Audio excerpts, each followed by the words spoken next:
Hello, welcome everybody to We Are Starfleet. My name is Mike Slamer, and I am the host of this podcast.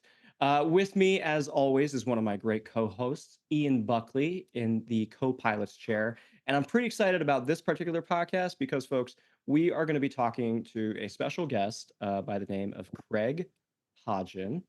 The, you know what? I'm going to let him introduce himself for a change. I'm sure he's been introduced by a lot of people, but he's the head of the ZC Institute, and he's going to be talking to us a little bit about warp drive today, which I think is really exciting. No spore drive, okay, not solar sails, pure warp.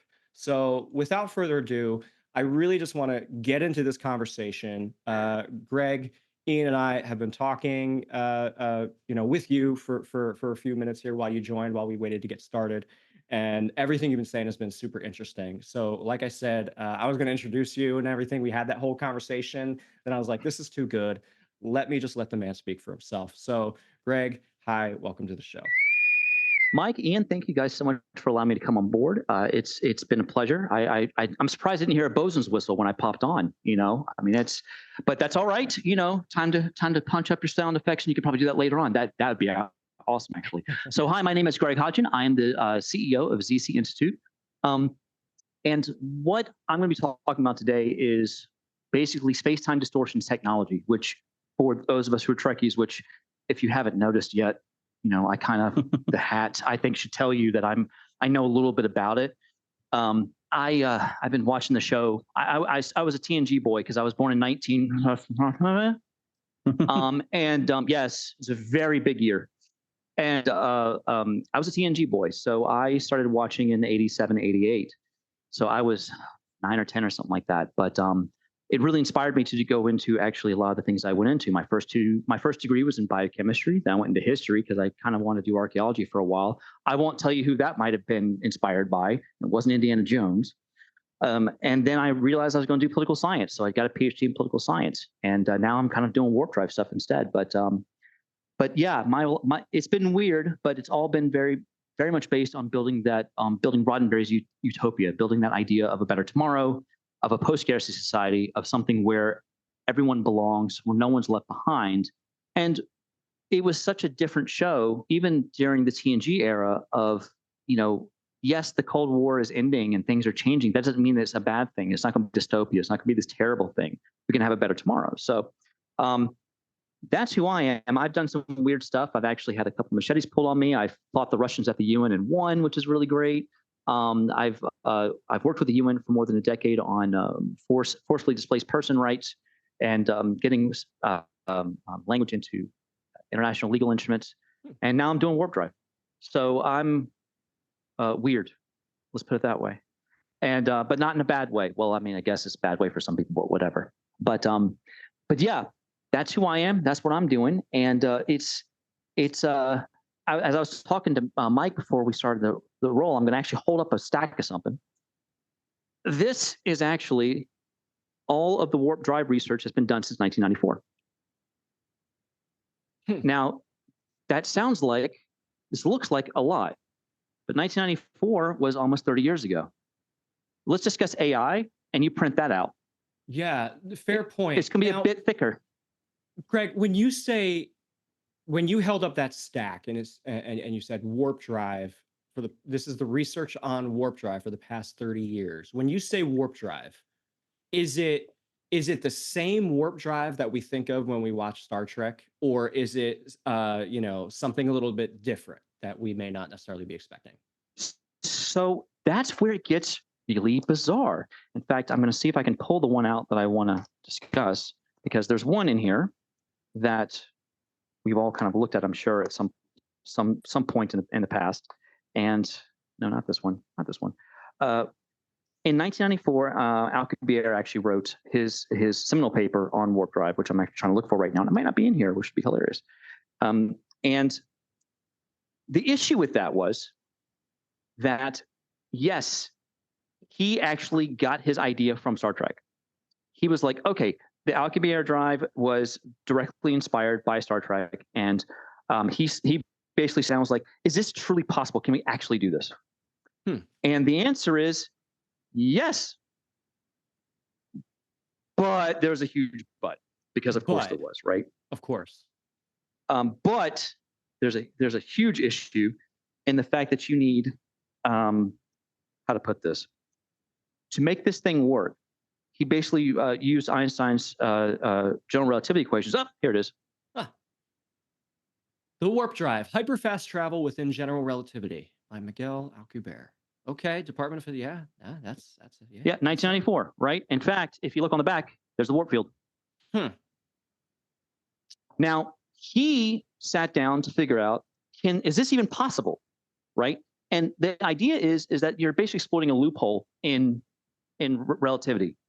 Relativity says that mass or energy cannot go faster than the speed of light, right? The faster you go, according to relativity, the heavier you get and the more time slows down for mass or anything else. Hmm. Energy only moves at the speed of light, so actually it has no mass, and for it, time actually slows down to zero. Hmm.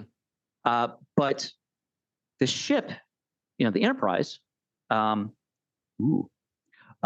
Enterprise, or I just realized I've got this, so I'm going to use it as a prop.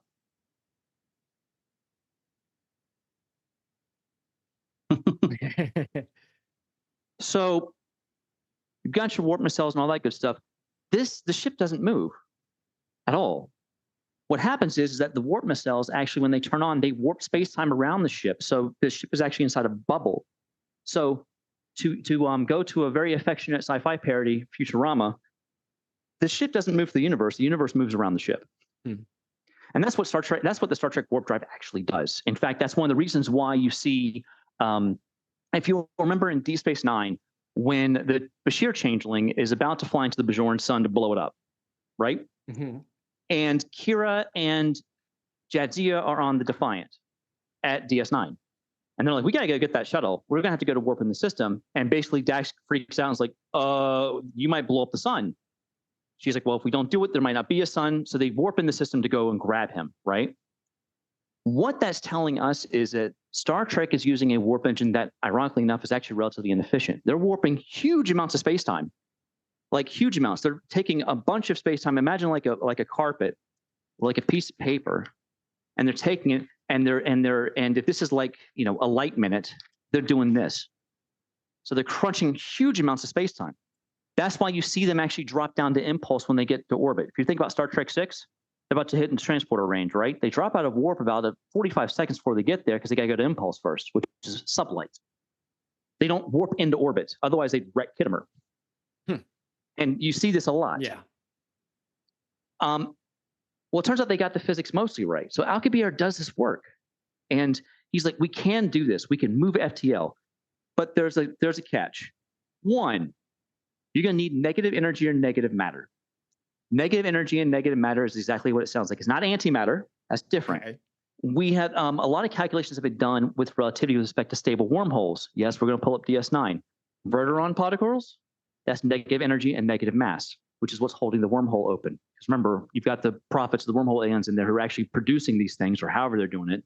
But that's why it's stable. All the other ones are not because they don't have a lot of that negative matter or that negative energy.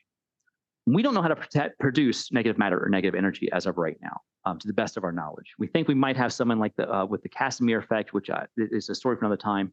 We don't know how to do that right now. So that was one problem. The second problem is, yes, we can move something the size of the Enterprise at faster than light speeds, but it'll take 10 times the mass energy of the universe to do it. So we need particles that don't exist. And we also need more energy and more mass than the universe itself contains. Clearly, in 1994, this is a mathematical exercise. And for the next 20, 30 years, and by the way, this is why this is so small, a lot of people sat down and they're like, well, let's see if we can shave a couple of zeros off of that, right? Like, why not? And so by about 2019, 2020, people have gotten it to where you need to go FTL, you need the mass energy of Jupiter. Now, that's still impossible. But it is much less impossible than 10 times the mass energy of the universe, right? So we've gone from a unicorn to like a small vial of unicorn tears or unicorn blood. Pick your poison. So it's less impossible, but it's still impossible. Now, from an engineering standpoint, that's a really good thing. If you can shave that many zeros off, you might be able to get enough more where you can do something else. So I, myself and some of my friends and some of our team, And I realized that they're all trying to warp space-time with a very large radius. So the amount of energy you need to create this warp bubble is directly proportional to its radius. So they're setting the Hmm. radius to 100 meters. What can fit in 100 meters? The Enterprise. Yeah. So I said, well, why don't we just do a nanometer? That shaves, 12 zeros off of it. Well, how do we do a nanometer? Well, because shut up. Like, why don't we just do that? Well, that's not going to create FTL. Well, we're not. How about we just not? We're not going to go there right now. How about we try to start slow first, right? And the more I looked into this, the more I realized that in physics, there's two large schools of thought. There's four forces in the universe. There's the electromagnetism, the weak force, the strong force, and there's gravity. Quantum mechanics explains three of those. That's electromagnetism, the weak force, and the strong force. And that's the very small. That's that's I don't want to pull in the Marvel universe, but the quantum realm is named that way for a reason, right? It's very very small. Quantum mechanics usually don't matter at the macroscopic level. Your computer, your phone, all these things run on quantum mechanics. You don't need quantum to drive your car, though. Hmm. Gas works just fine. Relativity is the exact opposite. Relativity is gravity. Gravity is the weakest force in nature. It is very, very weak compared to everything else. In fact, it's almost completely negligible. You could almost ignore it, except for the fact it goes on forever, and everything's attracted to everything else. Right. So, sorry. So qualify that statement for me. Like, if gravity being the weakest Sure, force. Yeah. sure. I'll show you. Watch Yeah. this. Do you see this? Yep. I am now breaking the entire gravitational field of the planet by lifting this without a problem. Sure. You say sure like it's a normal thing. If we replace this with electromagnetic forces, it would require, oh God, it would kill me actually. There'd Hmm. be no way for me to lift anything. The electromagnetic force is far more powerful than this Okay. one is. The Okay. strong force and the Yeah. weak force are even more powerful than electromagnetism. We actually have Yeah, try massive. splitting an atom. Well, yeah, exactly. And if you don't believe the electromagnetic force is strong, I urge you to take a fork and stick it into a socket. Trust me, you will feel its power. Gravity is insanely weak, but the Earth is insanely big. That's why you feel anything at all. And most of the other forces decrease over time and go to zero. Mm-hmm. Gravity doesn't. We are feeling the gravity from literally across the universe. Now it is almost zero, but in physics, almost zero is a very important not zero number. That's a big thing. Almost zero adds up to stuff. It really does. All of relativity is about how gravity interacts because gravity, there's kind of a question of whether it's an actual force or not, or whether it's immersion from space time. Hmm. Imagine a trampoline, okay? Take a big bowling ball and put it in the center of the trampoline. What happens to the trampoline? It dips down, right? All the way. Yeah. Roll a marble by the bowling ball. Does it go straight? Hmm. Oh, curves. It curves. Interesting. Congratulations. It's an orbit. And that's the idea. That's what gravity does, Yeah. right? But you have to have a really big mass to do anything, right? Like I'm attracted to you right now. That came out wrong. So we're all attracted to each other right now. That still came out wrong. I'm okay with We're all that. I'm attracted. okay with that. I'm We're attracted. all attracted. We're attractive people. We're allowed. I mean, yes, I am. Thank you for saying that. I'm attracted to this pen that's in front of me right now, but because gravity is so weak, it is almost zero. If there's any static electrical charge on it, that's going to have a much more powerful force on it than anything else. But I can't use electricity across the universe. Gravity, on the other hand, does. And also, gravity is always attractive. Always. Electricity has positive and negative, right? Gravity, always attractive, no matter where you are, no matter what you're doing. So gravity's weak. But in the universe, because the universe is so big and masses are so much, gravity trumps all the quantum forces. Hmm. So if you study general relativity, you don't really study quantum. If you study quantum, you don't really study general relativity because the math doesn't match with each other. These are not compatible systems. You try to plug numbers from quantum into relativity, you get infinities. You try to put numbers from relativity into quantum, in essence, you're dividing by zero. Can't do it. It's one of the big concerns with modern 21st century physics is we know the forces. We have two models that work. How the hell do these work together? Because they have to. What that means is when you go and get your PhD, in relativistic physics or in quantum. Why would I say relativistic physics from studying quantum or vice versa? So they don't talk to each other that much. But I'm the weird bastard. So I went, well, why? Let's have that conversation. Like, what's the big deal? So all these guys are relativity people. So they're all looking at Einstein's theory of relativity, which they should, and they're all based on gravitation. Gravitation requires large masses to Yeah. create large effects, right? Well, to create those large effects, I need a large energy source. Now, don't I?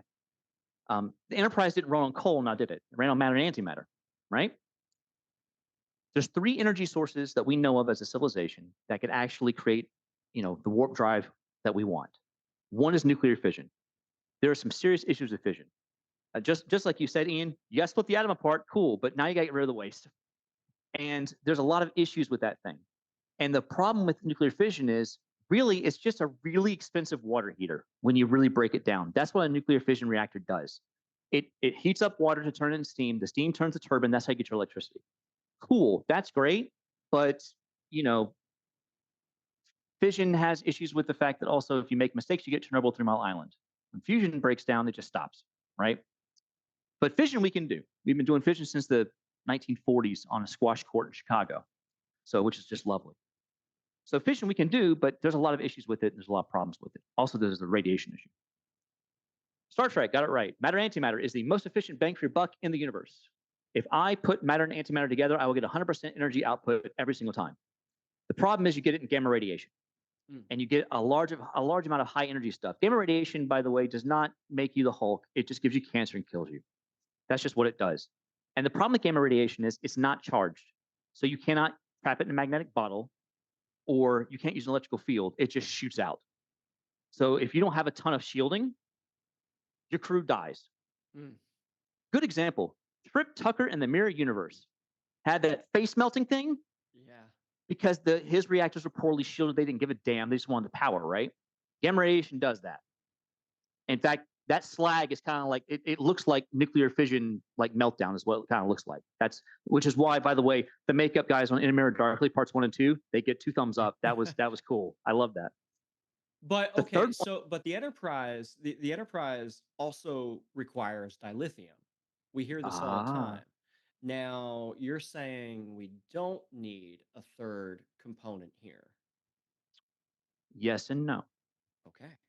Matter and antimatter. The problem with antimatter is when it touches anything, it blows up. Dilithium, this fictional substance, is weird because basically dilithium, the way that the writer set dilithium is that antimatter is able to thread through dilithium without touching it. That's how you're able to regulate the reaction. It's one of the few substances you can throw antimatter into it and it won't blow up.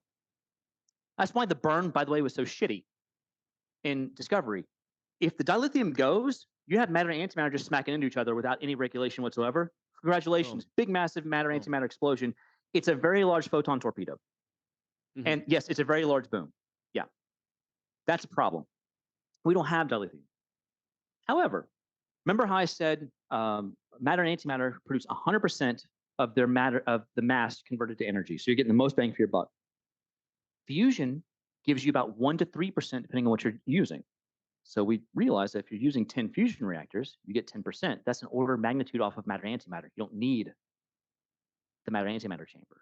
You can use fusion instead. Now, the problem is, of course, we got to build the fusion reactor. And that's the second one, right?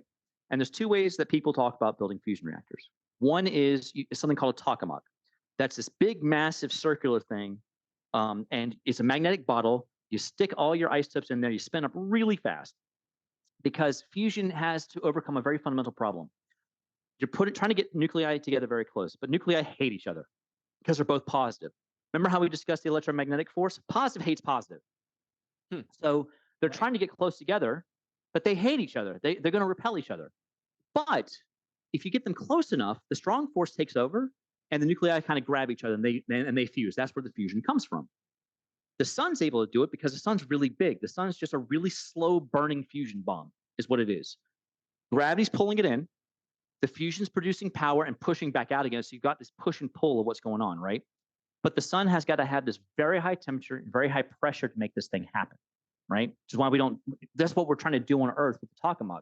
We want this very high dense plasma that's going to hit a certain temperature, a certain pressure, where they're going to be close enough where they don't fly apart and they're able to grab each other and fuse.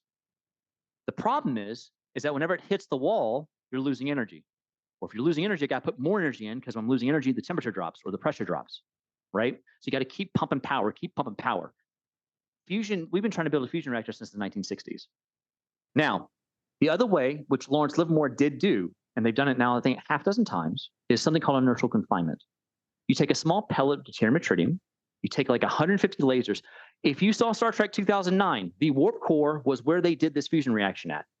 They actually filmed in the where they did the fusion reaction at, because it's this huge, massive facility. If you saw Into Darkness, where Kirk died, I think was also that was the warp core. That's where he died. Was actually where they did this. So it's 150 like lasers in that chamber. In that chamber. In that chamber. Yeah, that's really cool. Hey, which is kind of cool. Yeah. And actually, if he was there, considering what they were doing, yeah, he'd be dead anyways. So you're taking 150 lasers, you're firing at this small little pellet, right? And the goal is you got to line it up just right. But when you do, they did get a net profit of energy. So they put in X number of megajoules, and they got out X number of megajoules.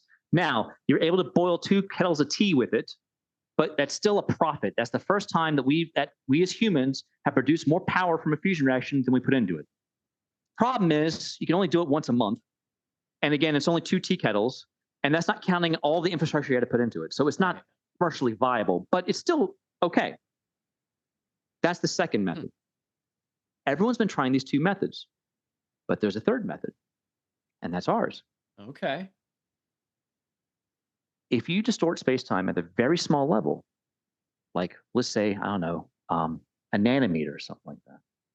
I'm going to show you the picture of what I'm talking about. Let me go ahead and share this my screen real quickly, because now I'm getting to the meat, and I know everyone's kind of leaning in like, is he going to tell us a secret? And the answer is yes. Our idea. There we go. Hold on. We're going to make it very small. Oops. That was not what I wanted. Sorry, hold on. Why's my computer doing weird things? What are you guys seeing right now? Because oh, I know what's going on. Never mind. Got it. Okay. You got it? Okay. I think so. Let me move this to the side, actually, because it's choking on itself is what's going on. Our idea is to start very small. Remember how I said they're looking at like R equals 100 meters. Let's make it really big. Let's make this huge thing, right? No, we're going to start with nanometers. We just want to show that we can distort space-time in the lab. Once we do that, we can create multiple warp bubbles. And here's our idea. All you need to create a warp bubble is a very thin, very dense layer of energy or matter. That's all it is. That's it's the analogy we're usually using is Bernoulli's principle. Bernoulli's principle is kind of a quirk in physics, isn't it? If you set up a wing in the right way, air goes faster on the top than the bottom, and that generates lift. Right. That's all it is. It's a quirk in physics, but you know what you can do with it? You can build airplanes with it. All we need is at thousands of miles an hour. Yes. That's right. That's right. You know, and it's just a quirk in the math when you really think about it. And to me, physicists are the worst kind of gamers. They're the ones who pull up the rule book every single time that something goes awry. And they're like, well, the rule book didn't say I couldn't do this. Right. And that's what we're kind of looking at. So our idea is we create this very small, thin warp shell. And we want to make it symmetrical. So like the Enterprise has what we call an asymmetric warp field. It's contracting in the front, expanding in the back, right?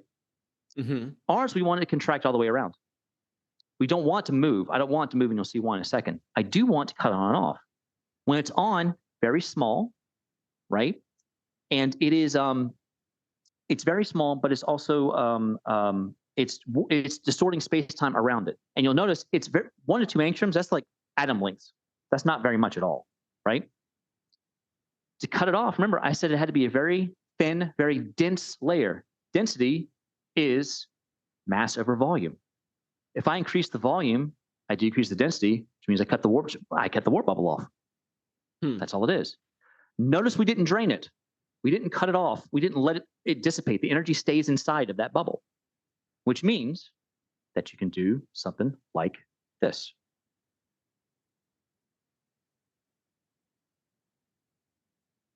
So the idea is we don't actually go, we don't take this massive amount of space time and distort it like the kilometers or the tens of thousands of kilometers per second that the Enterprise is. We're just going to do a micron at a time. We're just going to do it 100 million times a second. Hmm. Remember how I said almost zero matters? A micron's almost zero. But if you do it 100 million times, man, that adds up, doesn't it? Hmm.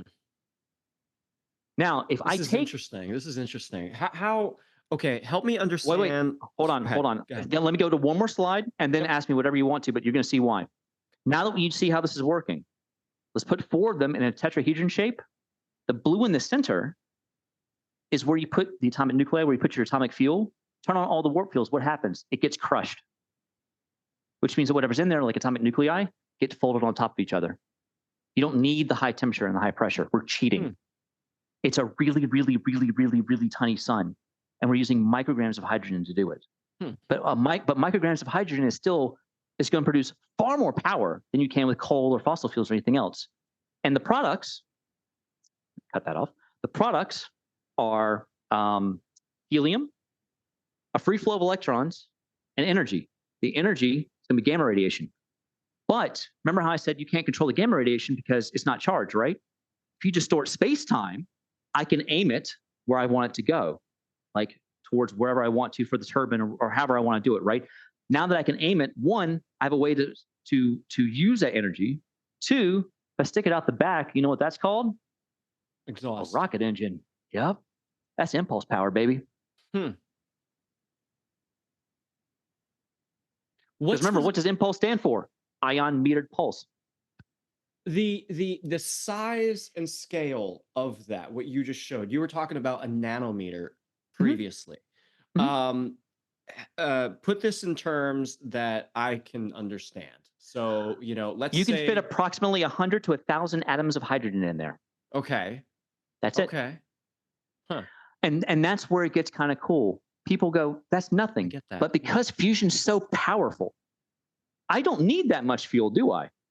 Hmm. To really make this thing go. And also, think about this for a second. Did I say this is a one shot? No. Because you turn it on and off, it's almost like a four-stroke engine. You have an intake phase, you have a compression phase, you have ignition phase, you have exhaust phase. None of those warp bubbles got turned off, so I can recycle that power, start over again. Now, it's going to take a lot to get it started. And by the way, this is not two car batteries and some wires, just an FYI. It's going to be quite a bit of power to start it. So the first several cycles, just like a car engine, you're recharging your battery, whatever it is, or maybe a capacitor, whatever. But once you charge, as long as you keep putting power reactants into it, you're going to keep getting what you want to out of it. The reason that we're doing this is because, again, when you look at all this stuff, I asked all of them, I'm like, where's your power source? Well, that's not our problem. Are you kidding me? They're theoretical physicists. So for them, they're just like, someone will come up with fusion and we'll just use their power. My thinking was, so it turns out it's not fusion power than warp drive. It's tiny warp drive, fusion power, big warp drive. Hmm. Because again, this is a very small bubble. We're talking, it might be, right now we're looking at making a nanometer. And in fact, I'm going to show you the picture of the lab setup in a second. We don't need a lot. We just need to show that we can do it in the lab. It's like James Watt steam engine. The first one was a piece of garbage, but each generation gets better and more efficient. And I'll show you how we've got the lab set up, because basically what my company is doing, we're collecting money and cutting checks to labs so they can keep doing the research they're doing, because they're all doing it as basically like their part-time job. We want to make it like their full-time job. And one lab is experimental work. That's Dr. Chance Glenn. One lab is computational work. That is Dr. Valio Vasilev and Dr. Nelson Bolivar. And they're basically checking Chance's work and taking his experimental results, plugging it back in to tell him, set it up this way, do it this way. Third guy is Dr. Jason Casper, University of Alabama, Huntsville. He is a fusion engineer. So he's been building fusion rockets for NASA for a while now. And when I showed him this, he lost his cool in a very good way, because he realized this fixes most of the problems. And Ian, I can see your eyes are kind of lighting up a little bit, because you're going, yeah, actually, yeah. It's not, and that's the weird thing about it. A lot of nuclear fusion reactors and a lot of people who are in the fusion industry are trying to build bigger and bigger and bigger and bigger. Let me show you. We actually have a really decent. Let me see if I can find it real quickly. We actually have a really decent pilot video of what it's going to look like.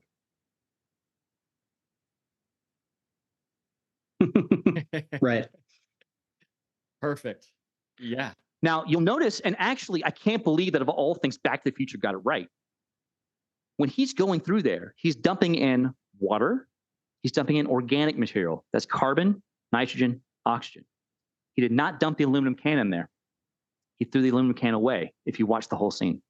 Yeah. What does water have in it? Hydrogen and oxygen. Clever. So Clever. there's a decent chance that we can build something about the size of a bathroom table, or sorry, a kitchen table, and produce about a terawatt of power. And it runs on water. And send it wherever you want it to go. Now that we have the power, and I can put 10 of those together, because here's the great thing. Remember, I said it's going to take a lot of energy to get the first one started, right? Cool. Once the first one gets started, I don't need to use the batteries, do I? I use the excess power from the first one to dump into the second one to get that one started. The second one starts the third one. The third one starts the fourth one. In essence, you have like a cascade chain reaction of them all starting up. The nice thing about fusion reactors is, guess what happens when it shuts down? There is no overload. It just dissipates. It immediately stops. That's it. Now, we don't know if it's a tetrahedron. The reason that we picked a tetrahedron is because that's the simplest three-dimensional shape to actually encase something, given the fields in question. It might be a cube, that's eight places, or it might be a dodecahedron, it might be a buckyball. We don't know yet. Part of what we're doing in the lab is to figure out the minimum that we need, and we might need 20 now, and once we get a better handle of how warp fields work, we drop it to 10 or 5 or whatever. But we don't need matter and antimatter. However, we can replace dilithium with miniature warp fields. Because remember, the whole point of the antimatter coming in is that you don't want it to hit anything until you're ready for it, right? Well, with a warp field, I can actually turn it where I want to and trap it where I want to without any problems whatsoever, and actually force it to go where I want it to without having to worry about charges. So you can replace dilithium. So the warp drive will use warp drive to get to your warp drive. The warp drive will use warp drive to get you warp drive. Yeah. Yeah. Ian gets it. I see it. I see he gets it. And that's what's really I mean, cool. you think about a fusion bomb, you use fission reactions to trigger a fusion reaction. To get the power that you need to get the fusion reaction. Yep. Yeah. Yeah, it's the same concept. Makes sense. Wow. So what now sort of power requirements would you be looking at to generate these initial warp bubbles, though? Like you say, you take some power to I get that, but like what sort of power? Like, as far as I know, a warp field has never been good question created. So this is Dr. Chance Glenn. He's actually working in the lab right now, and he's working on the lab right now, and you can see me right there, kind of looking at this thing. And is my screen blinking, or is it just me? I see the little gray bar along the top. Okay, is that better? That's better.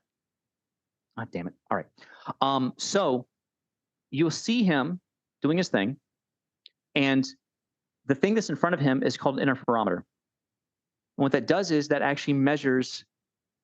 Basically, you fire like a control laser beam, and you fire a laser beam through wherever you're going to warp space-time. Mm-hmm. And if there's a warping effect, it'll show up in the interference pattern, is what's going to happen. That's all he's doing. Now, here's where it gets really fun. He found he can do this at the nanometer scale with about 100 watts. Now, that doesn't sound like a lot of power, but we're talking about 100 watts in a very, very small. If you'll see. Can you see my mouse? Yep. Yeah. Do you see that little piece right there? Yeah. It's about that big. That's the warp chamber. Yes, he called it a warp chamber. He's got to put 100 watts into that. 100 watts in something that small, that's a lot of energy. It really is when you think about it. So when people kind of go, 100 watts, that's crazy. I've got a light bulb. No. That light bulb is ejecting 100 watts out over like everything. This is 100 watts into a system. That's a lot more than you think it is. The issue right now is the fact that unfortunately his circuit board got busted, and he's waiting on it to come back because right now the laser, it's not a laser, sorry, he's using radio frequencies, but it's microwaves. But I think it's 3.5 gigahertz. Mm. And he is waiting on one piece to come in. But here's the really cool thing. There's kind of a quirk, and I don't want to go too much into this because I'm still working on the math for it. I partially get it, but I have not fully worked with the math yet. So I don't want to take his stuff away. I recommend that you pull him on board because he's a Trekkie too, and he'd love to have this conversation. I'm giving the overall stuff. He can dive into the details. He found something that its properties will allow it to actually absorb this energy to possibly create a warping in space-time due to frame dragging. Frame dragging is a weird thing that happens in relativity. The compound, the warp plasma, is ethylene glycol. Okay. Ethylene glycol is antifreeze. Yeah. It is bizarre. He was shocked. He literally grabbed the stuff off the shelf. Like that's warp plasma. Now, don't get me wrong. You see it in Star Trek, and it's very dangerous. Don't drink it. And there's a lot of technical and engineering challenges to overcome, but the math is looking pretty solid. And once he actually shows proof of concept, again, I just need a nanometer. I just need to show we can do it. That's all. Once we show we can do it, money is no longer a problem, and now I can build the lab that I want to. Even better, now that I can do this, now don't get me wrong, we're thinking that proof of concept will take 3 to 5 years because Chance is very excited. He's like, we can do this. I'm like, yes, but life has a thing of happening. And yes, you might think this might work, but there might be deformation because of thermal issues or like all this other stuff, right? Cool, 3 to 5 years. Once we show proof of concept, it'll take probably 5 to 7 years to create fusion reactors. But we're not going to make the fusion reactors. We're going to license it out to somebody else. I don't want to have the logistics and supply chain to do that. We might do it, I'm not sure, but Honda's knocking on our door, and GM is knocking on our door or whatever. But once we get finished with proof of concept, I need $500 million for a fusion reactor. Do you think anyone's going to tell me no at that point? No. They'll be very excited. While doing this, ZC itself, the $500 million is going to go to us to also build a fusion/warp drive lab. Because yes, we're starting with nanometers. Now I have more power. Let's do micrometers. Let's do millimeters.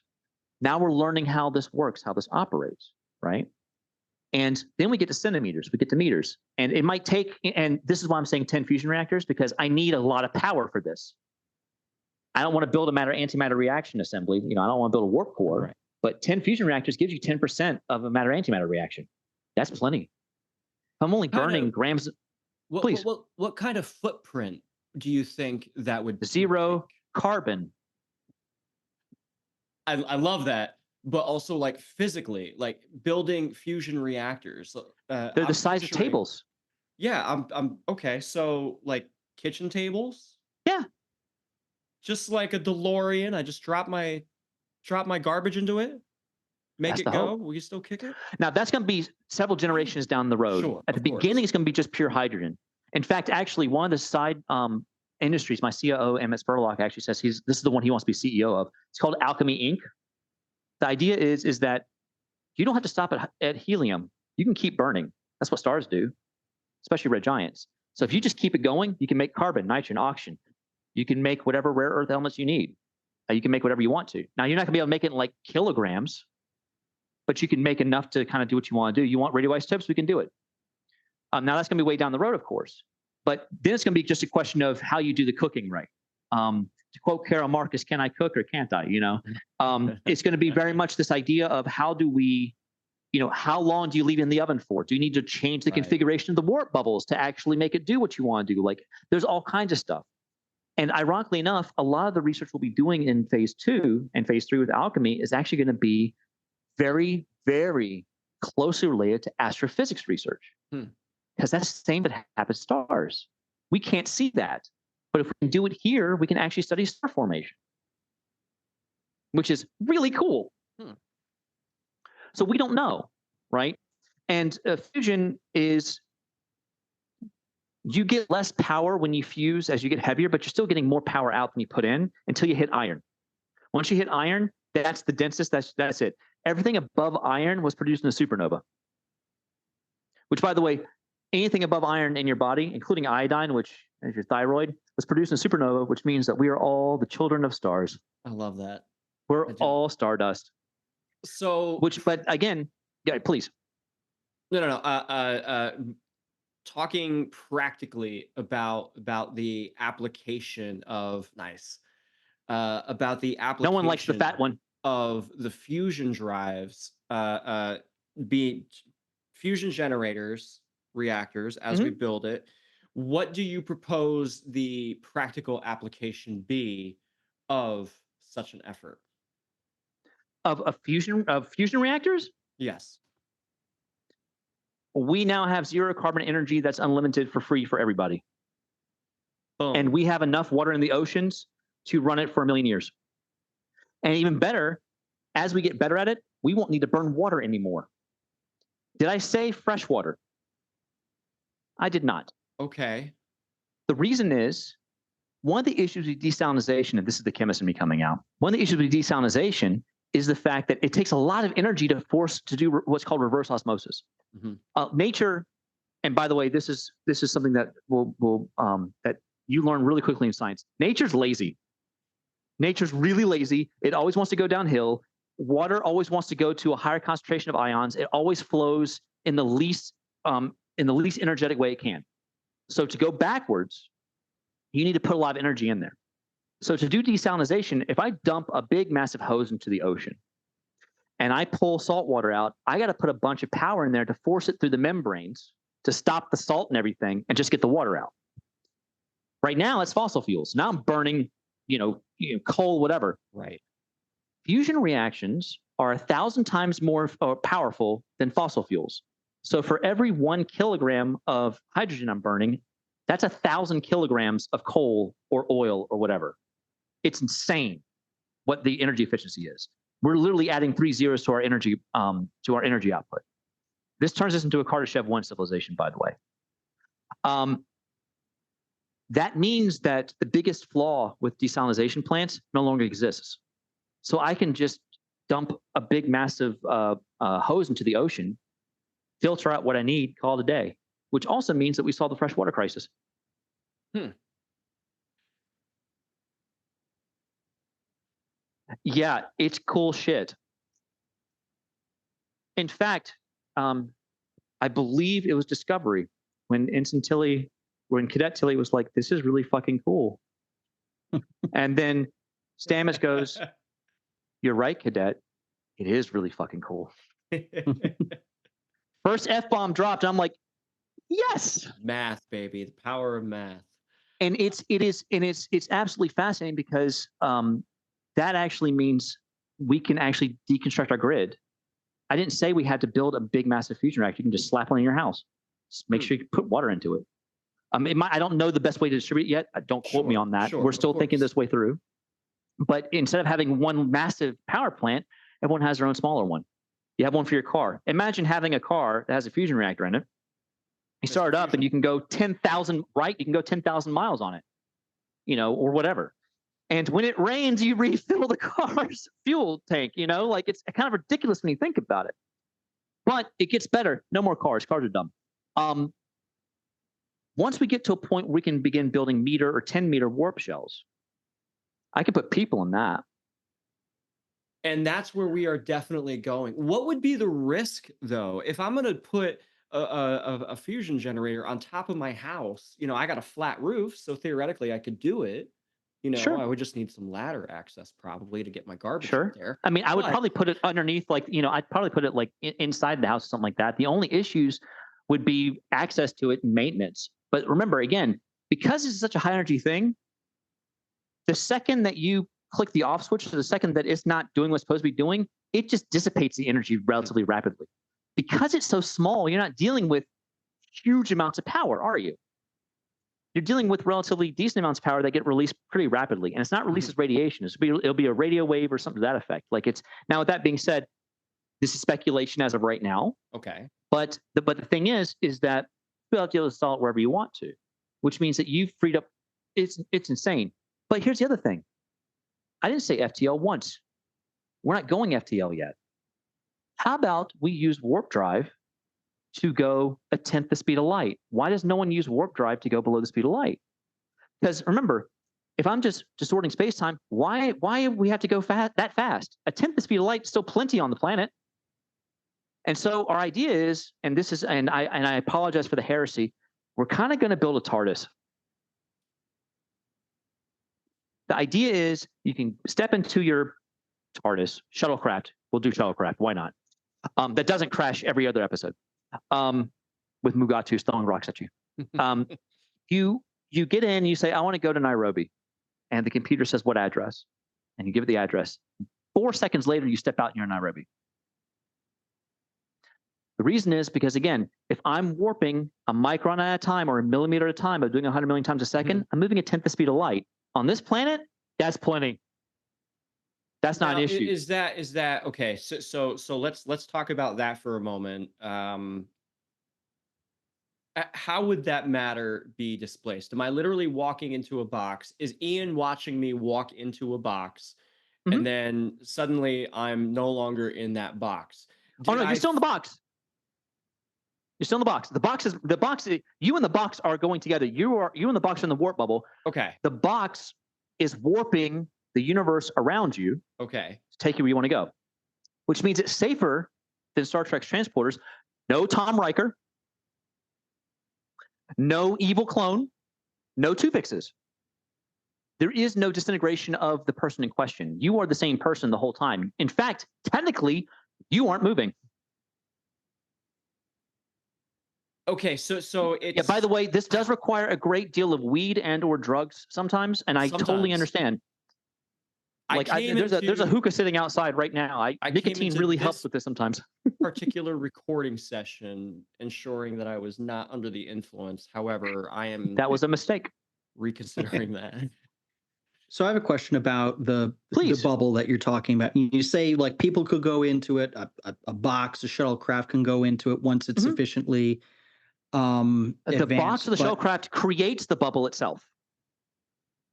Sure. So that's the thing that's generating the energy, and then and then creating the thin shell. That's right. Yes. Okay.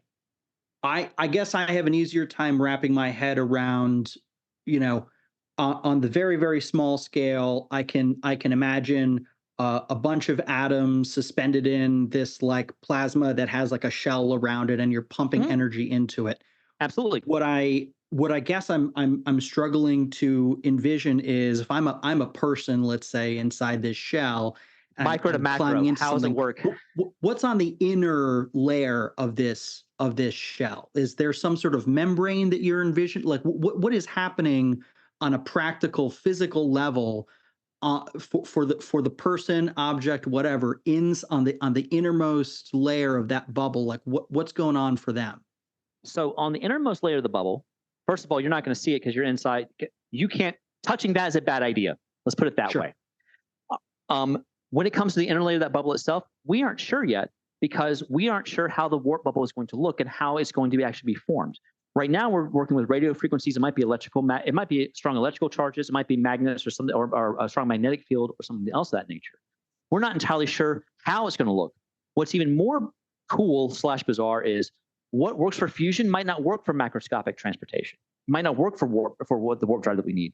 Radio might work great for microscopic, but we might need like, a big, massive plasma bastard in the front to get the job done.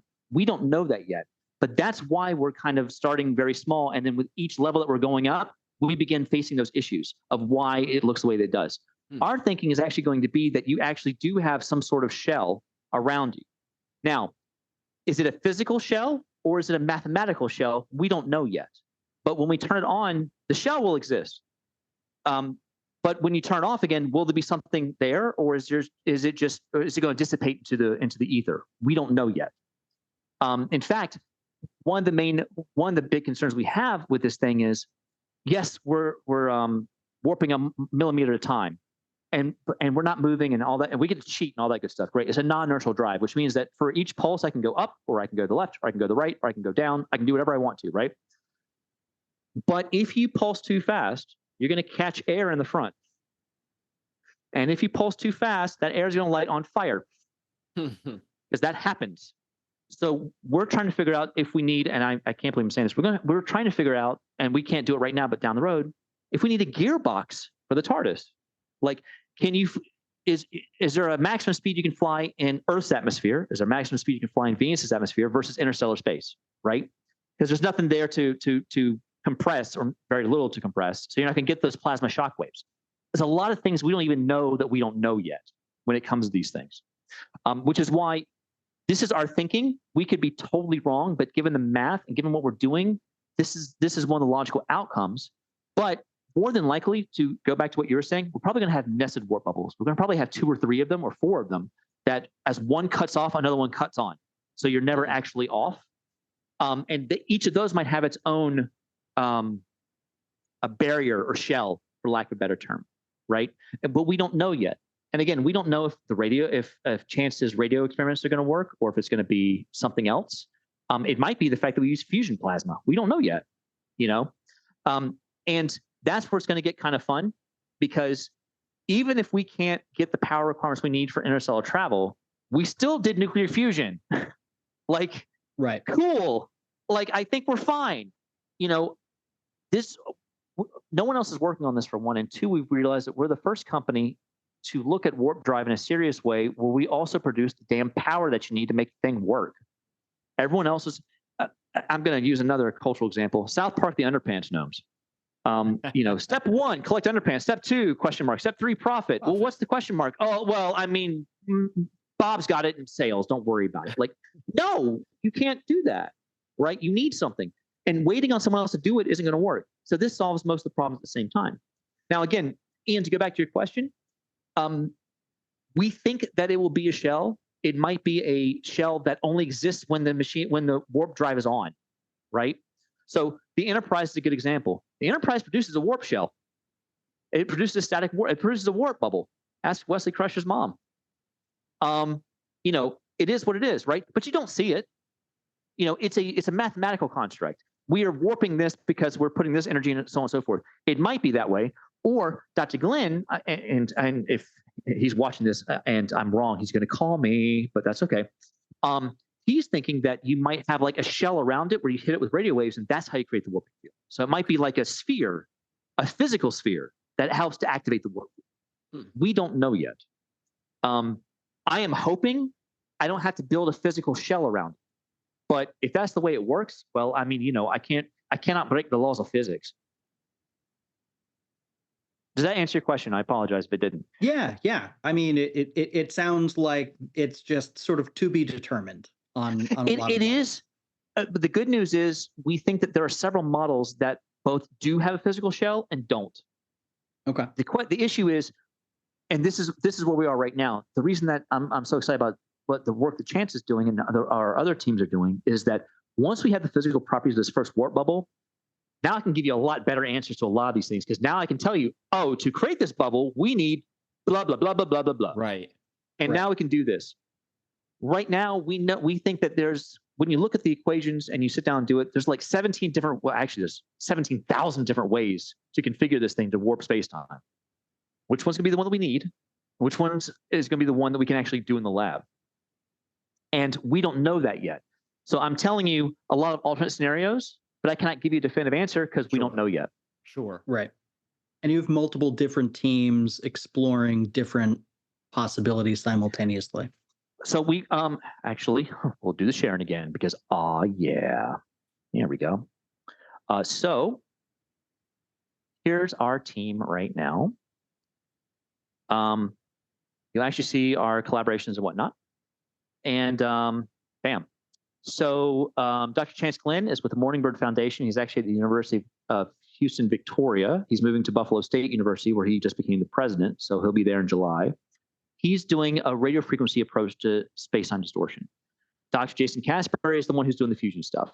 His goal is to basically, he's got an amazing computer simulation program that's going to allow us to use space-time distortion bubbles to drop the amount of energy required to get to break-even fusion, which is what he's trying to do.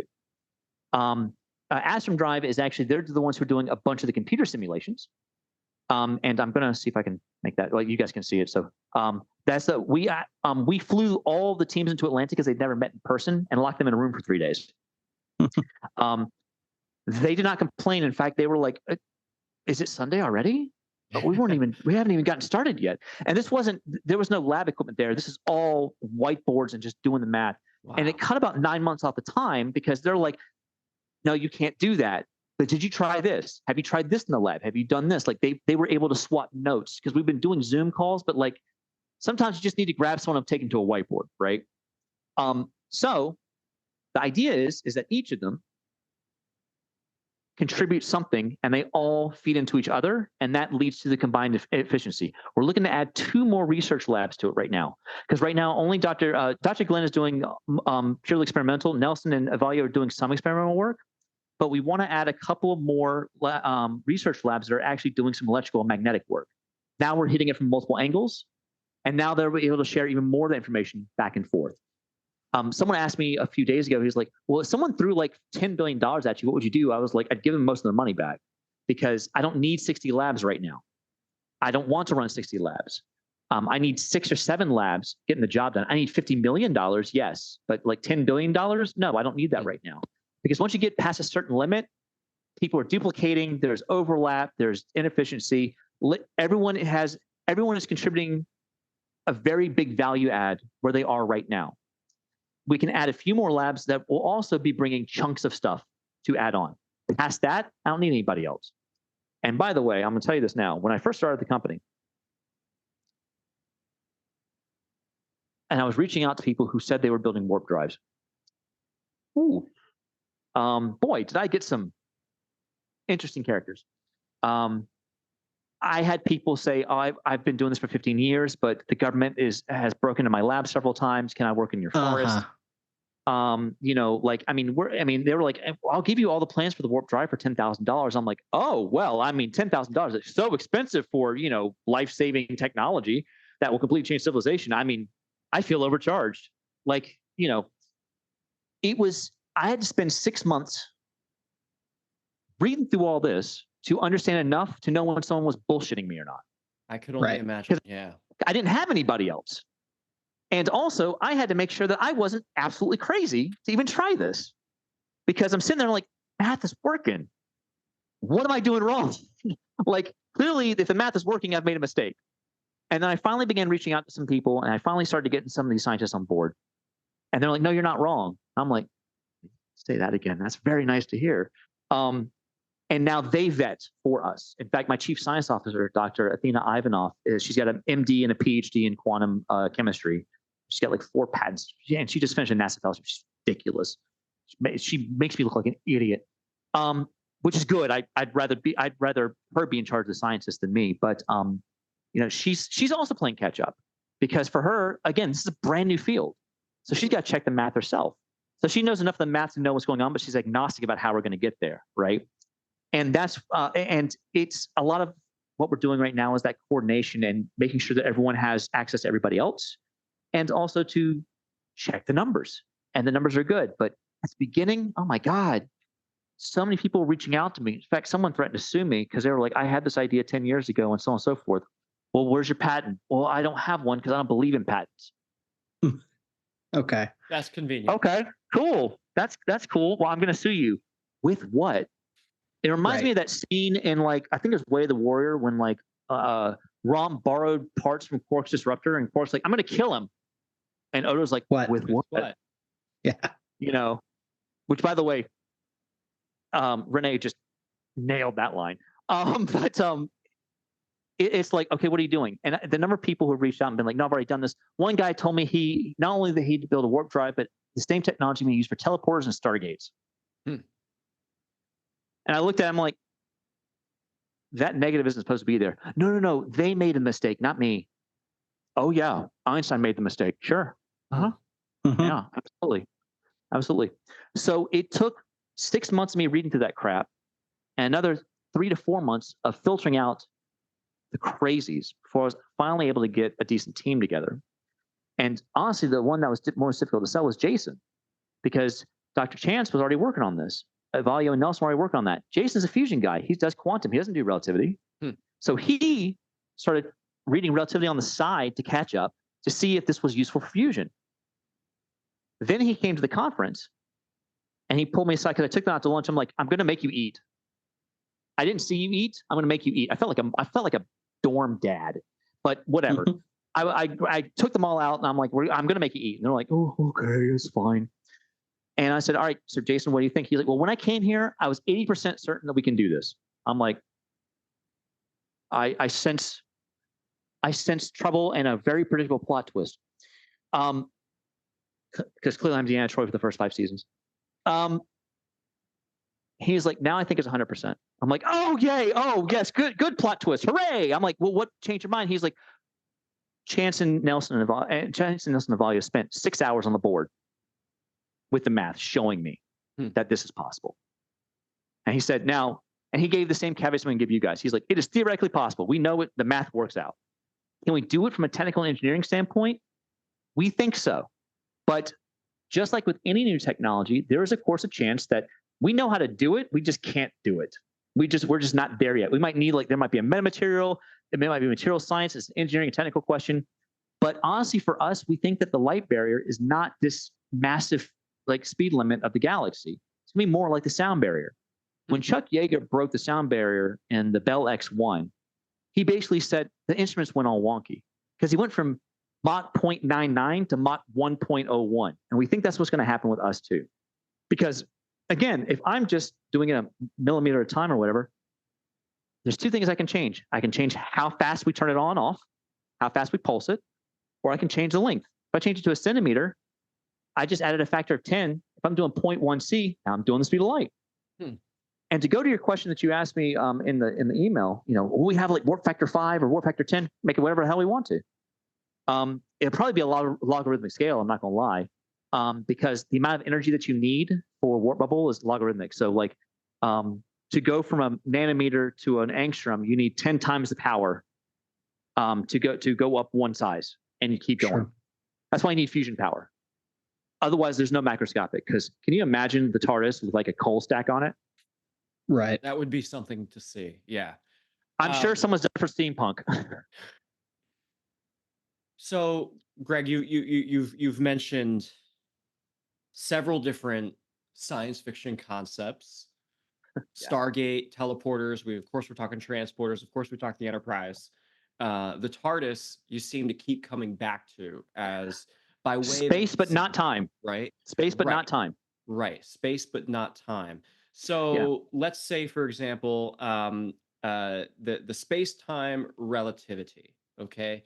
So you solved for, we're 100 years down the road. You've gotten the funding. This will take 30. 30 years. If I were to step into my shuttlecraft and, I wanted to go visit our habitat on the moon, for example, that seems fairly, 30 seconds.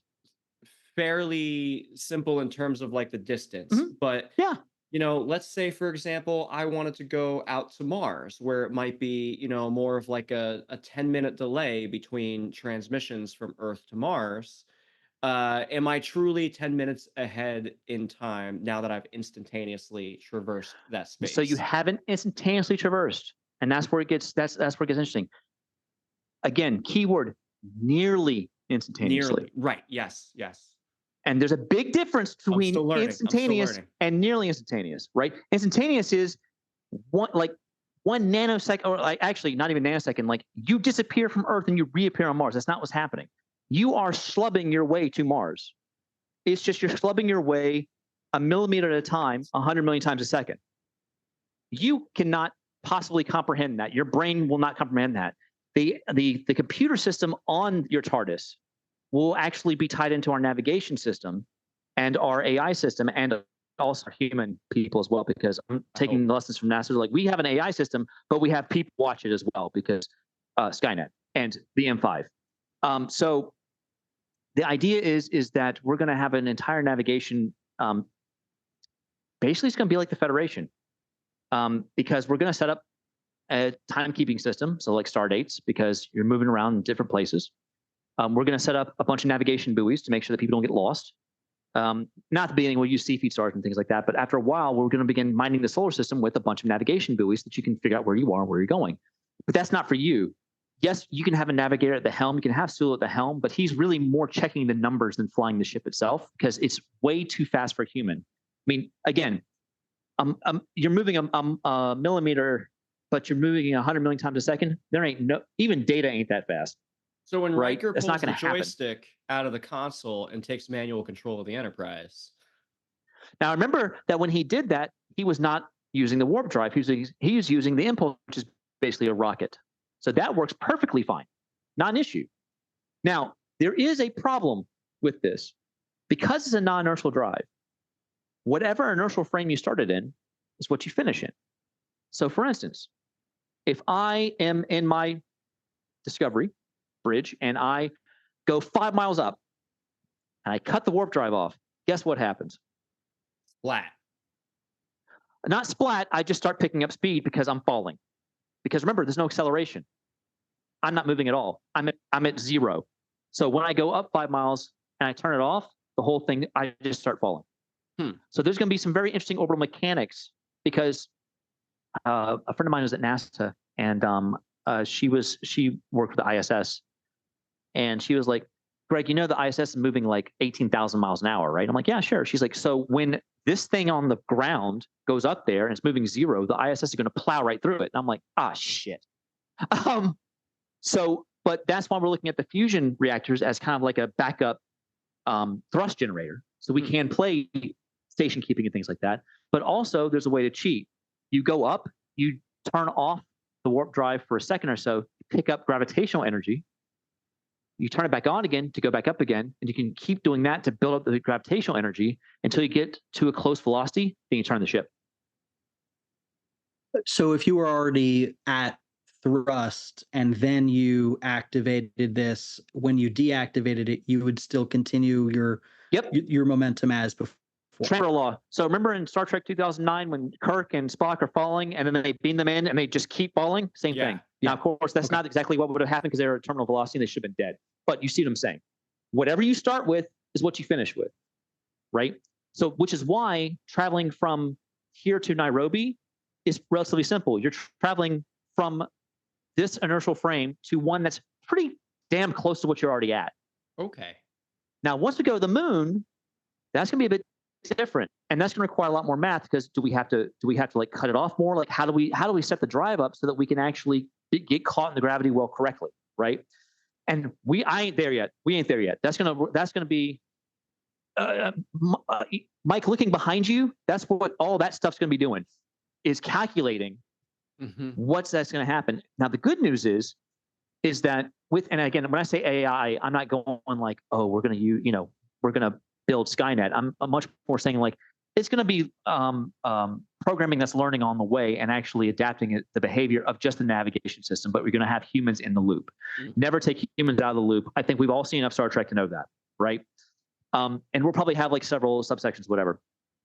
Now, to go back to your point, though, if you want to go to Mars, there is a light lag. That's why we want to drop the navigation buoys that will have its own AI on there, so that you'll be able to move in quote unquote real time for you, and you won't have to wait for the light lag. Right.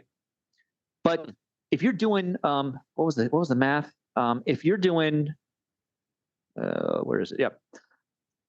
A millimeter per pulse with a frequency of 200 gigahertz, and one pulse is you cut it on and you cut it off. You're moving at 1 times 10 to the 8th meters per second. That's a third the speed of light. That kicks everyone's ass. I don't need to go FTL to revolutionize space. Not yet. That's true. Yeah. Need to. What's even better is, unlike in Star Trek, I can use my warp drive in my driveway. Because I'm only warping such a small amount, I don't need a launch facility. I can launch from wherever I want to. I can land wherever I want to. I can land on an iceberg. I can land on a driveway. I can land on a kid's head if I really wanted to. I probably wouldn't do that. What effect physically would the warp field, would a person-sized warp field have on nothing? Nothing. Okay. Oh, physical space around it. Yeah. Okay, so that's where it gets fun. So because you're contracting and expanding, you're contracting whatever's in front of you and expanding whatever's behind you. The reason that Trek works the way that it does is when you're flying in the solar system, you drop to impulse. Why? Because if you turn on your warp drive, right, and you expand space-time, you rip the planet apart. Right. Ours doesn't. because it's so small.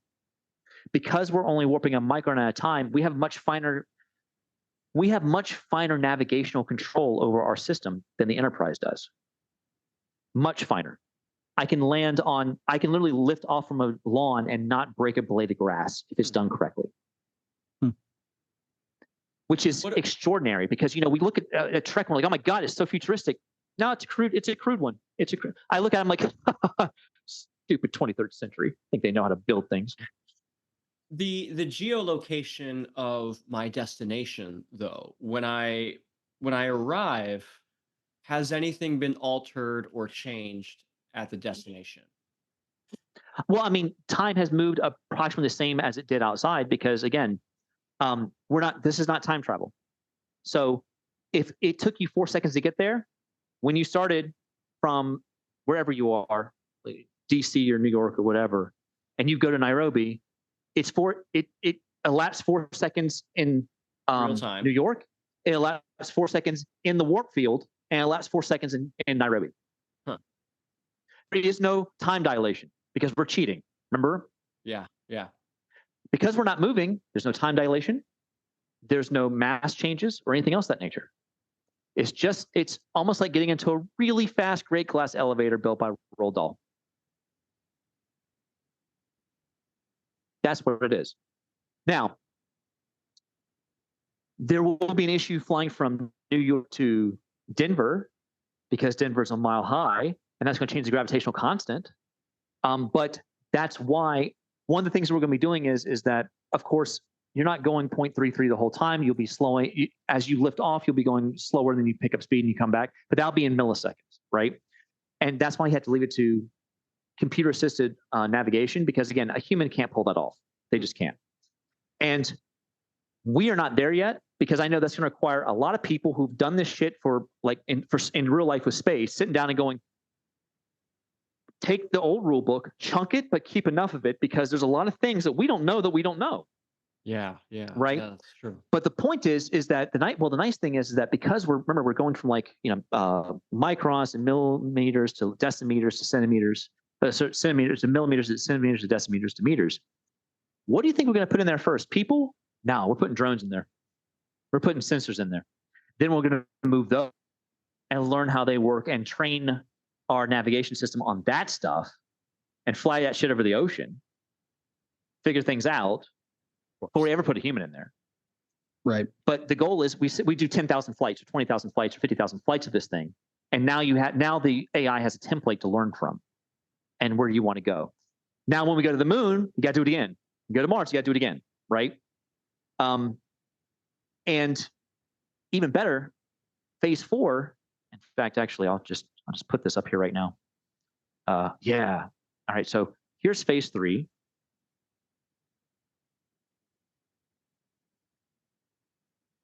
Let me see if I can actually make it go. There's phase 3. And this is phase 4. Phase 4 is FTL. Notice 20 plus years down the road, we've already built the fusion reactors. We know how they work now. We've done sublight a lot. Now let's discuss FTL. Because, people go, let's do FTL now. No. I want to learn everything we can about warp bubbles and how this thing works before we even start building the Phoenix. I am not a drunk, beside the hat, I'm not a drunk guy in Montana building this thing. That's not going to happen, right? We got to make sure that we can do it correctly. Now, if you'll notice, actually, I said that we're going to actually do it the day before First Contact Day, because I want to beat Star Trek. And hopefully I'll still be alive at that point. But by that point, we will know how to move people around. We'll know how to build the ship correctly. And by the way, yes, the twin nacelles look like a viable design. Very excited about that. It's 2 nested fields, and it actually covers much more of the area than you think it would. And it's actually kind of cool because we're designing ships on the side, but that's a story for another time. By that point, we've learned as much as we possibly can about it. Now we go for FTL. And by phase 4, now we know, all right, look. By that point, we know the limits of sublight. We know if we can do FTL or not, which is kind of the key point as well. I'm hoping that we can. I don't see anything that says that we can't. I could be wrong. Phase 3 and phase 4 is a lot of guessing and a lot of educated guessing, I should say. But it's it's really kind of bizarre and cool because when I talk to investors, when I talk to the people, they're like, "You thought 20 years ahead?" I'm like, "Yeah." There's like I've got like 6 hours. Sorry, I got like 17 hours of video of recording. So if I get hit by a truck, my senior staff can pick it up and keep going. So you've mentioned all these shows. Who's doing it right? What shows are getting it right? What shows are picking up on the science, looking at the future? Maybe you've talked to some of them and they're in the writing room. All right. So here's my question for you: do you mean physical technology or social science? Because there are some sci-fi shows that are doing the social science, the politics very well. Some of them are doing it really shittily. Some of them are doing the tech well, but they're doing the politics poorly. Because I'm one of those weird people who has a foot in kind of both camps. So people with technology, like, oh, the technology is cool, we'll solve all problems. People are still people, man. People You still have the social, you have social, cultural, economic, and political issues. You don't just lead them because you got a new toy. You don't. You have to build new institutions and to channel this new technology so that people don't blow themselves up or whatever, right? And people don't want to think like that. They're like, oh, we don't need a government. So I'm like, you don't want a government? Here's a one-way ticket to Somalia. You have fun, buddy. Hmm. Me, when I read the UFP's charter, it's a very thinly copied UN charter. The UN charter's a piece of shit. I know this because I've worked with them for a decade, and I taught UN for a while when I taught college. I taught UN peacekeeping, and it's garbage. It's designed to be garbage. You can design institutions to be trash, specifically so that they don't do anything. The UN was designed that way. If the United Federation of Planets, that was like supposed to be this very strong federation, they have a military fleet, that ain't the UN. So when I looked at it, I was like, we got to fix this. So I wrote a constitution for it. I strongly believe that our physical technology has outclassed our social sciences, and we're paying for it. Yeah, and I don't think you'll get any pushback from anybody on that. You would be surprised. Actually, no one here. We should say no one here. No one here. Yeah, that's fair. But I've talked to a number of people who are just like, no. The thing is that society will just grow with us. I'm like, it will not. Like, if it's not guided correctly, it already hasn't. I mean, we can see that it hasn't. Yeah, I mean, we're leaning towards wonderful dystopia, and I'm wondering if it's going to be like BioShock or if it's going to be Heinlein crap. But we'll see. I don't know. Again, I'm a huge video gamer too, so like I am a dork's dork. Like that's what I am. It gets me plenty of lonely nights. But anyways, the point is that when it comes to what you're talking about, I would say that The Expanse actually gets a lot of the politics very good. Because people, even when they're in different places, there's always that sense of community. Even though they all came from the same place, I now identify more with this community. The politics makes a lot of sense. And actually, it's pretty hard sci-fi. Like, there is no FTL, nothing of that nature. They're staying pretty well within what's going on with sci-fi. Star Trek, I've always considered hard-ish / soft-ish sci-fi. They try, but don't let it get in the way of the story. Like, it's not Star Wars, which is not sci-fi. It's Star Wars Star Wars is fantasy. It is just a fantasy set in space with a bunch of religious monks who swing around things that don't exist, like morals and ethics. Ask Anakin.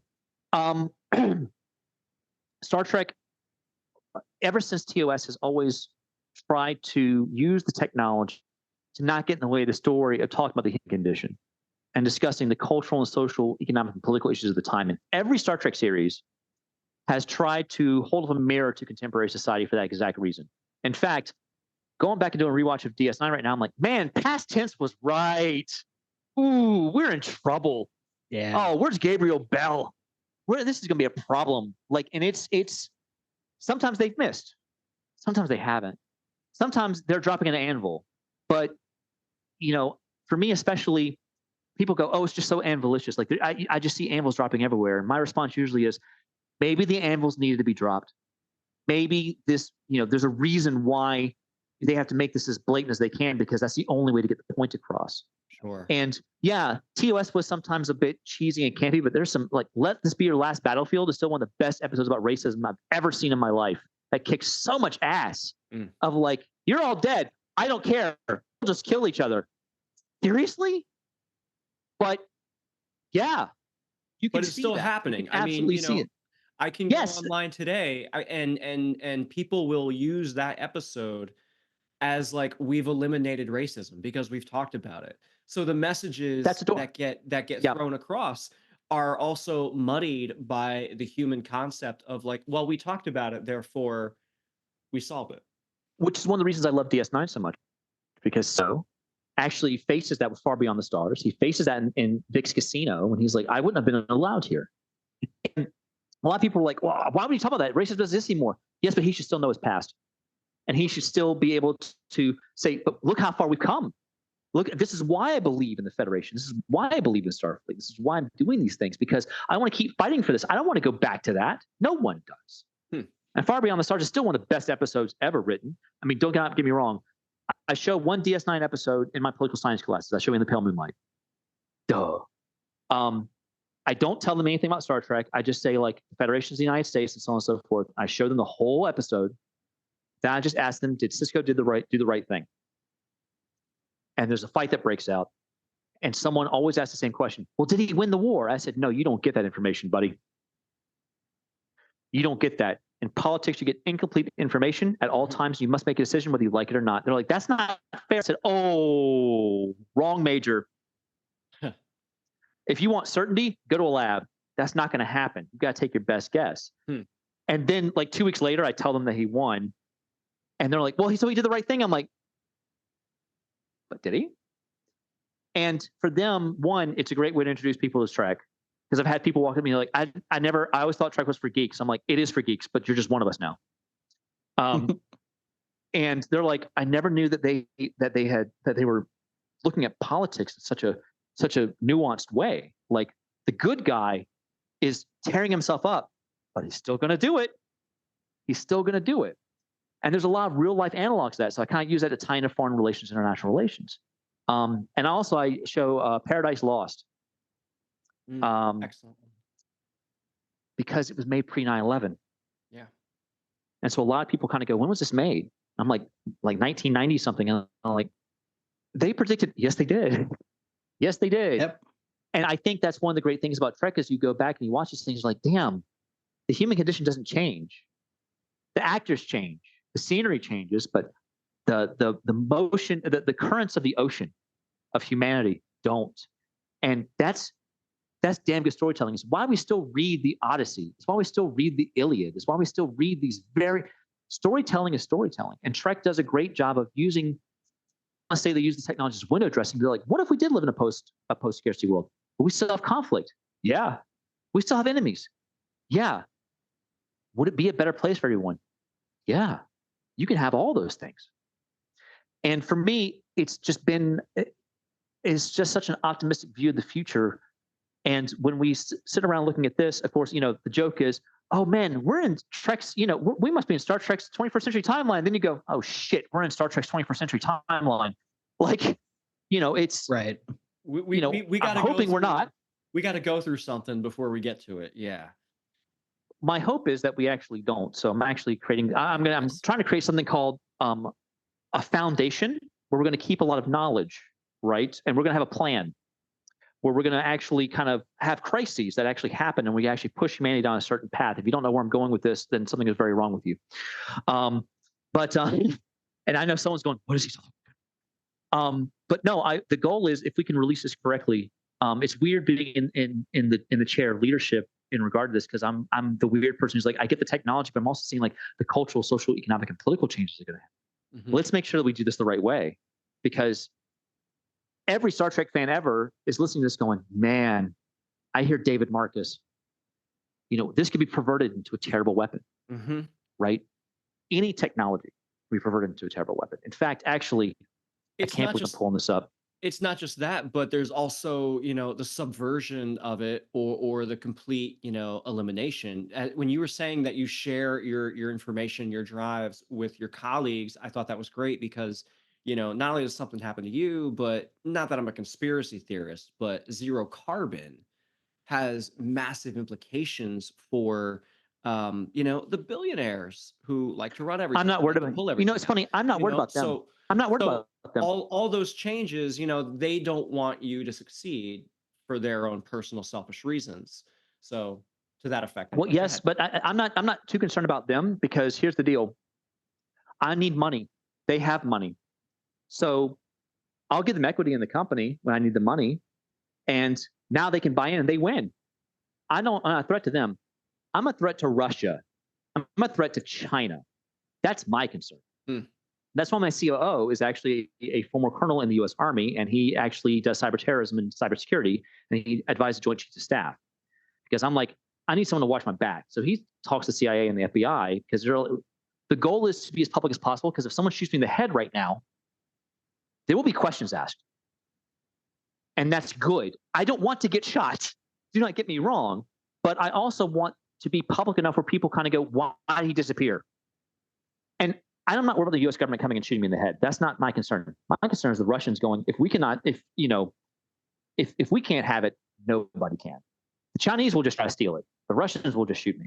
Now, with that being said, this is actually move just a bit there. This is actually the meditation room at the United Nations headquarters in New York City.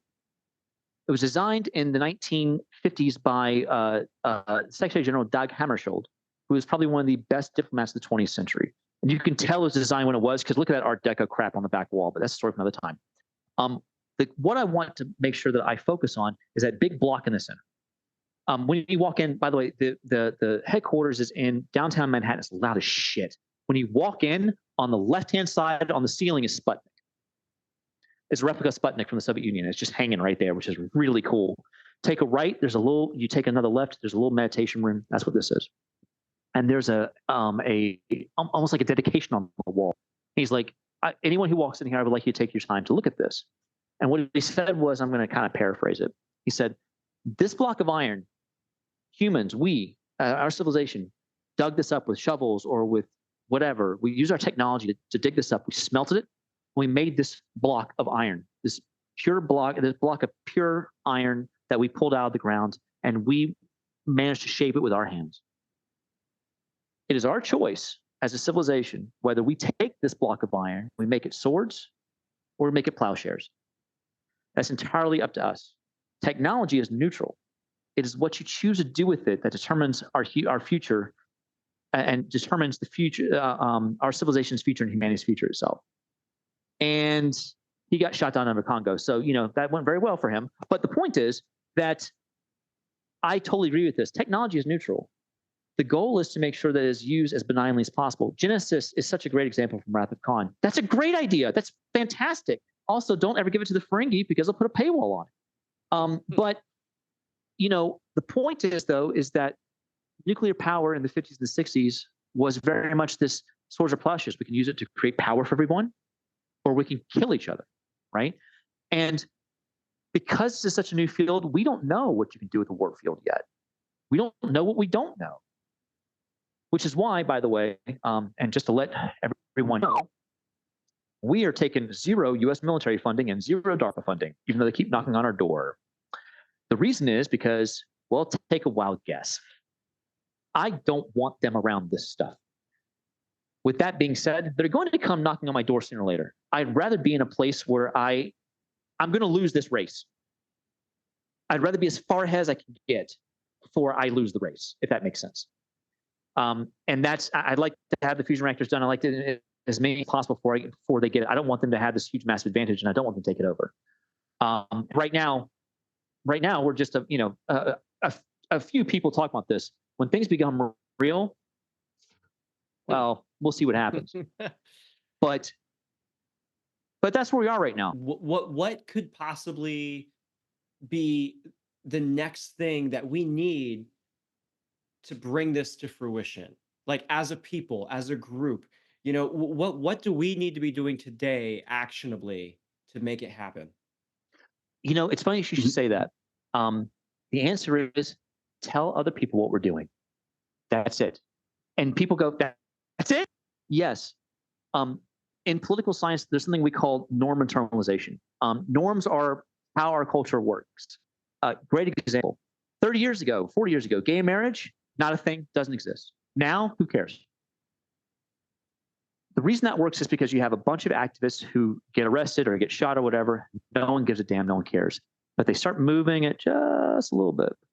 And after a while, it becomes kind of embedded, but still a big minority thing, and people don't want to talk about it too much. Then you reach what we call an inflection point. And then it kind of almost becomes this roller coaster of like everyone just accepts the norm for what it is. The more we talk about this, the more it becomes normalized.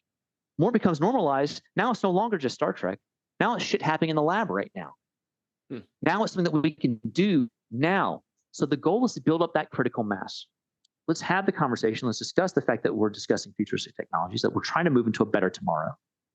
The more we talk about it, which is why I'm doing every podcast under the sun that I possibly can, the more we talk about it, the more it gets normalized. The more it gets normalized, people go, that's not as crazy as I thought it was. That's not, we can do this. We can do this. Yeah, we absolutely can. In fact, I'm going to show you a picture. I went to New Worlds, which is a conference in Austin, and I met some guy. So I met some guy there. Good old Rob. And he's such a nice guy. And we entered like a Sharks in Space, like a venture capital competition, and all the venture capitalists like, we wouldn't give you a dime. I'm like, I didn't think you would. I'm not here for your money. But they had an audience participation award. We won that by 75% of the vote. We crushed it. I mean, crushed it.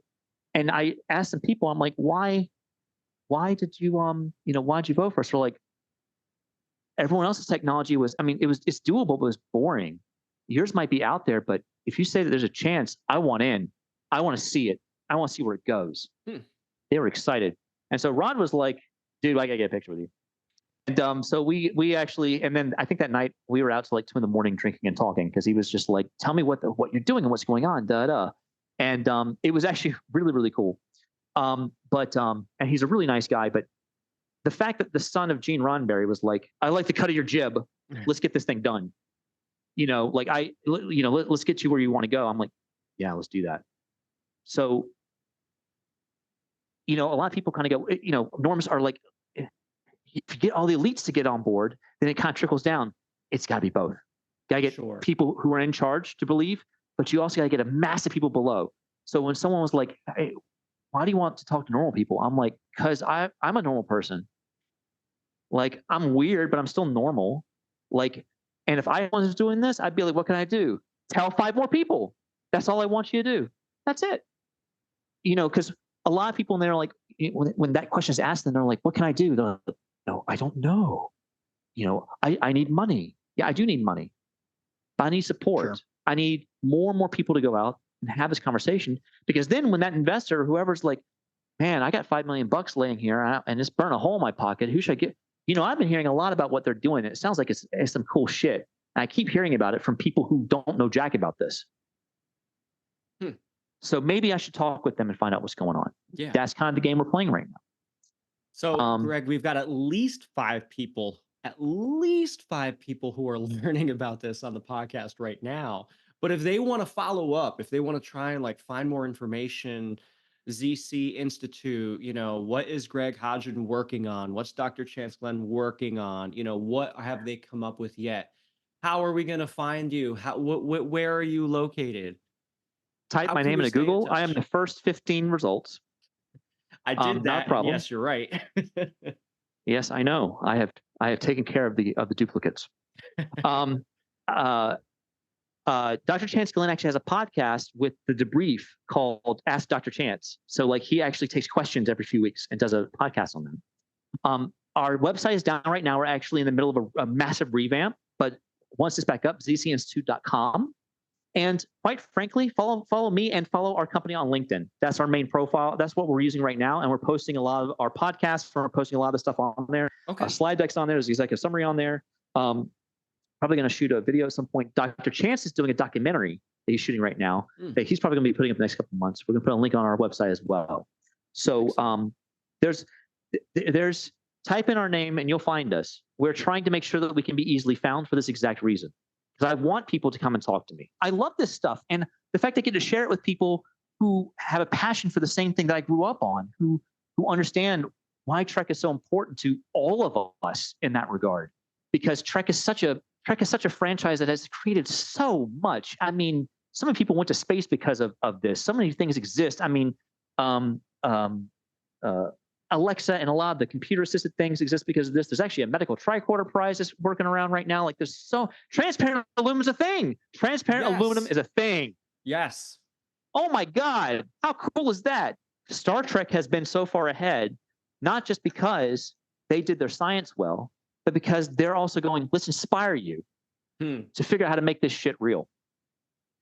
Because for me, I'm like, if we're going to go out and visit places, we got to go fast and light. We can't stay on this planet forever. We got to get off of it. We should solve our social problems here as well. But being able to leave one asteroid, that's it, guys. We're done. It's totally natural to want to explore and go beyond the horizon. So it's perfect sense. It completely tracks. Yeah, Greg, this was it was in depth, certainly. There's a lot of things, as much as I love science, there's so much that I struggle to grasp with and understand and kind of wrap Me around. too. But you That's definitely actually help. good. Yeah, you definitely help explain things, especially with all the references. Like I inherently understand a TARDIS, I love Mr. Fusion, it all just makes sense. And one of the things that I love about TV and science fiction movies, of course, is the relatability, is these high level concepts distilled down into something that sure it entertains me, but also it gets my imagination started. And I just want to say thank you so much for sharing everything. It's No, really exciting stuff. the pleasure is mine. Like I said, I will share with anybody. I'll talk with just about anybody. Some people I won't talk with, but that's a personal thing. But for me, sharing this, it gets me up in the morning, and I love it when people ask, because you ask good questions, because you want to understand how it works, and you want to understand what we're doing because you want to believe, and that's one of the strengths of what we're doing. A lot of people kind of go, "Just trust me." No, don't trust me. Star Trek has always taught me, don't trust me. Trust, but verify. Verify the shit. Trust and verify the shit of what we're doing. Absolutely. Oh my gosh. Ian, did I answer all the questions that you actually? Because you asked some very technical questions. I want to make sure that I covered everything that you wanted me to cover. And I think I will probably have more questions at a future date when there are more answers to be had. And I wish I could give you more, but I'm walking the thin line of let me tell you what we're trying to do, but I'm not going to lie to you. And I'm not. Yeah, I'm and some not of the trying to stuff sell we just don't know yet. So right, that's fair enough. Yeah, it's annoying though. People are like, well, "You don't have the answer." I'm like, "No, that's why we have labs and we do research. It's called what's it called? Science. That's what it's called. Have you heard of it? Work the problem. We like that. Yeah, but gentlemen, thank you so much. I really appreciate it. Is there anything I can do right now to make your jobs easier? I think that's more a question for you, Mike. Yeah, is it? Is a question for me?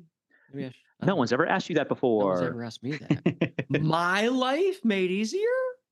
Yeah, that's what we call good leadership. Me?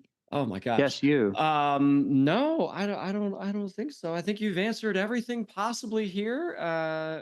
So I guess realistically, it's just taking us out. I guess I'll take us out. Folks, thank you for joining us here at We Are Starfleet. This is our first video podcast. I hope it went according to your expectations.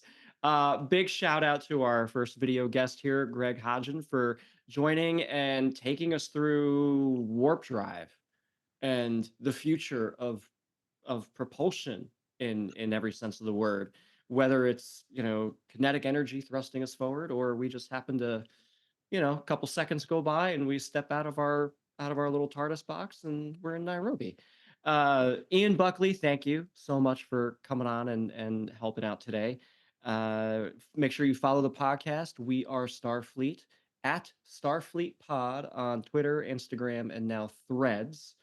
We are part of the We Made This network, and I think I've covered most of the byline stuff. Did I get all that right, Ian? Yeah, think so. Missing today was our other co-hosts, Ashley Thomas and Craig McKenzie. However, they will be back on to help us review Star Trek Discovery, which is coming back within a few months. Greg, I love the shirt. I love the background. It's phenomenal. Ladies and gentlemen, boys and girls, Ferengi, Ferenginar, Vulcanians, as you will, live long and prosper.